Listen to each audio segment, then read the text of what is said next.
Hi అండి, నేను మీ రంగా ప్రసన్న కుమారిని. అందరు ఎలా ఉన్నారు? బాగున్నారా? మేమైతే చాలా బాగున్నామండి. ఈరోజు అయితే గోంగూర పప్పు చేశాను. ఎలా చేశానో చూసేద్దాం రండి.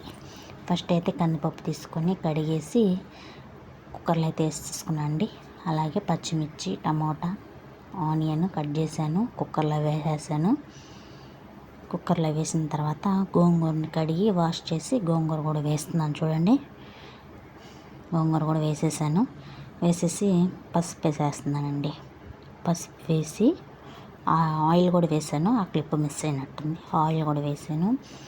ఆయిల్ వేయడం వల్ల ఏంటంటే మెత్తగా బాగా పప్పు ఉడికిపోతుందండి. ఆయిల్ వేయడం వల్ల చాలా రుచి వస్తుంది కర్రీకి.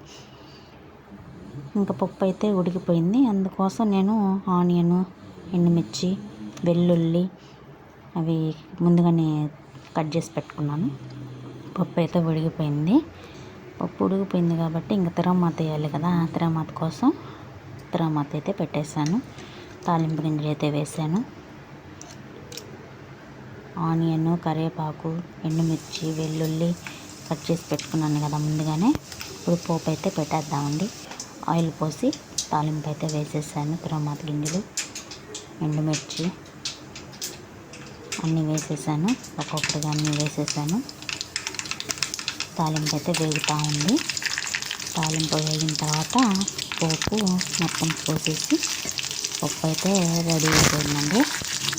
ఇంగు వేయడం వల్ల పప్పులో ఇంగు వేయండి, చాలా అంటే చాలా బాగుంటుంది.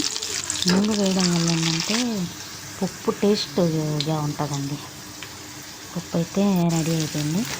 Please like, share, subscribe to my channel. కొత్తగా ఎవరైనా వీడియో చూస్తుంటే ఫస్ట్ సబ్స్క్రైబ్ చేసుకోండి, తర్వాత లైక్ ఇవ్వండి, కామెంట్ బాక్స్లో కామెంట్ చేయండి. ఓకేనా? పప్పు అయితే చాలా బాగా కుదిరిందండి. టేస్ట్ చేసి ఎలా ఉందో చూద్దాము.